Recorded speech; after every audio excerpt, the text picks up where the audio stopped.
A few years ago, I had a dream that actually went on for a few nights. And at the beginning of the first night, this figure came to me and told me that he was going to teach me about the history of fear. And through these dreams, he showed me throughout our periods of history examples of how fear created wars, fear created hunger, fear created all the things that were obviously very, very painful in our history. So I learned a lot about the history of fear through these series of dreams, and just how they are the driving force, the spark, if you like, behind anything that is just simply not good for us as people, as individuals, and as the world. So the last few years, last several years, we've been swinging between fear and fantasy. There's a particular energy, planetary energy, that is kind of connected with that. And so we've been like acrobats, going from fear to fantasy, and back again.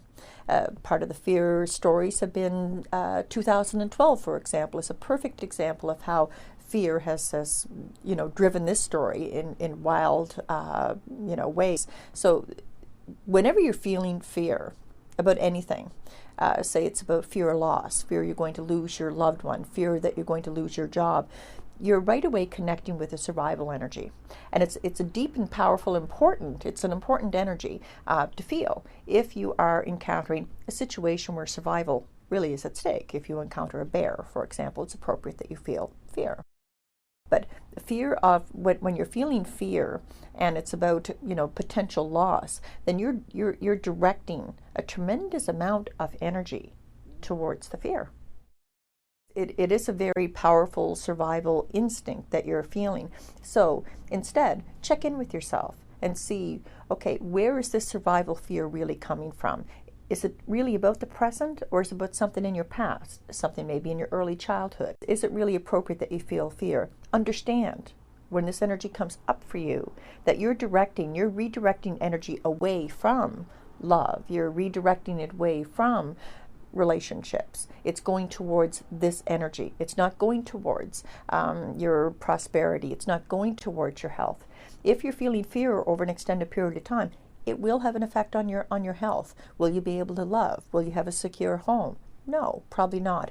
When you're acting out of fear, it can be kind of a fighting instinct. If it's survival that's at stake, then your actions or reactions, they're not going to be intelligent responses. They're going to be reactions to things that are based on this energy. It doesn't invite love into your life. It doesn't invite abundance into your life. You're putting all that energy towards fear. Stories such as 2012 is an example of that fear and how people connect with that fear.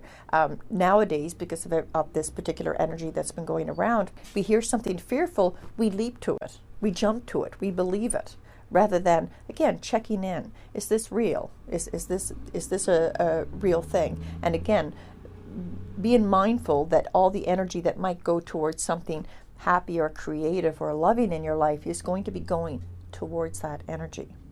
So that's some of what I've learned about fear. Now, the fantasy part that we've been swinging towards, again, we're going fear, fantasy, fear, fantasy. Some of the fantasy is, that you can have anything you want, that you may even, be entitled to having everything that you want.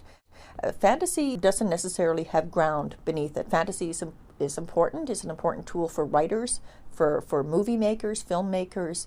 Fantasy is an important energy for people that are in the realm or using their creative mind. But it's not, it's not a good energy to have on a daily basis. The fantasy takes you away from the present, the sacred now, the magic moment of now. And in many ways, you're again rerouting energy into this other realm that you may not be able to bring to Earth, right? Important to have an imagination, very important to create. But when you're staying in the fantasy realm, you're not bringing any of that energy down to Earth. Over the next few months, this energy, this fear fantasy is going to amplify. And just before it moves into another sign, actually, I attribute Uranus being in Pisces to this whole fear fantasy thing, where in fact the planet Uranus, its function is to liberate us. So we're supposed to be liberated from fear and fantasy. Instead, we've been going into kind of like wild and crazy stress and anxiety, fear fantasy. And it's something that is hasn't been working for you, I'm sure, and doesn't work for the world at all. So for the next few months before it exits out of that sign, Pisces, it's going to be increasing. So check in with yourself, and it's a, I feel that this is a valuable time to really connect with, okay, where does that fear of fantasy comes from? Sometimes I'll see people that go into the fantasy very easily when they've had some kind of trauma in their childhood. So they had to create kind of another world. And that is an excellent coping strategy. But as a young adult or an adult, it no longer works for you. So for the next few months, we're going to be, expect to see more of that coming in, and that you have the opportunity right now to connect with why that fear fantasy energy, why you swing from one to the other and back again.